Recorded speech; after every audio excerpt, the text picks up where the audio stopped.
Welcome to episode 6 of our educational series on 1031 exchanges. Be sure to watch our series on passive real estate investing basics and real estate taxation basics. We also encourage you to read our book, How to Retire from Being a Landlord, which you can order for free from our website or on Amazon. In previous episodes, we introduced the concept of boot in a 1031 exchange. We use the term boot to describe any failure to completely replace the entire value of your relinquished property. The most obvious example of boot is when you purposely keep a portion of your cash from your exchange. If you sell a property for $1 million, you may decide to put, say, $50,000 in your pocket. That's perfectly okay under the 1031 rules, as long as you remember that you'll pay tax on that entire $50,000. Another common reason for boot is a mismatch between the value of the relinquished property and the replacement property.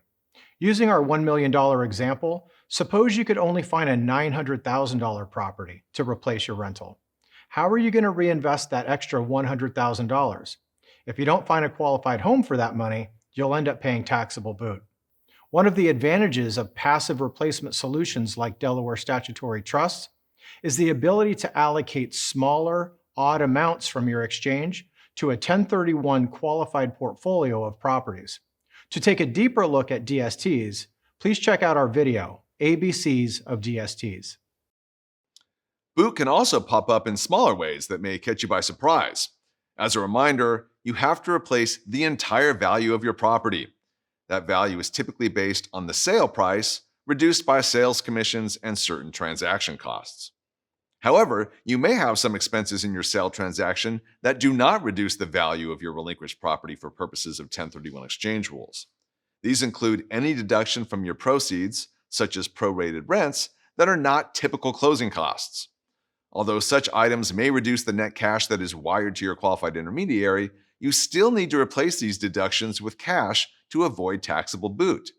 Some practitioners recommend paying for non-customary expenses outside of escrow when doing a 1031 exchange. Conversely, if your replacement investment includes items that are not actual real estate, they may be subject to taxation as well.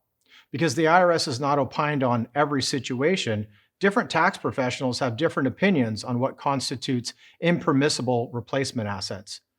If some of your exchange dollars are not going directly into real estate, you may need to add more funds to your exchange. We discuss this topic in greater detail in Chapter 5 of our book. Remember, you have to replace all of your equity and all of your debt to complete a totally tax-deferred exchange. But to avoid all types of boot, you may need to throw some extra dollars into your transaction. Thank you for watching. Please be sure to watch our other education modules and visit our website at 1031capitalsolutions.com.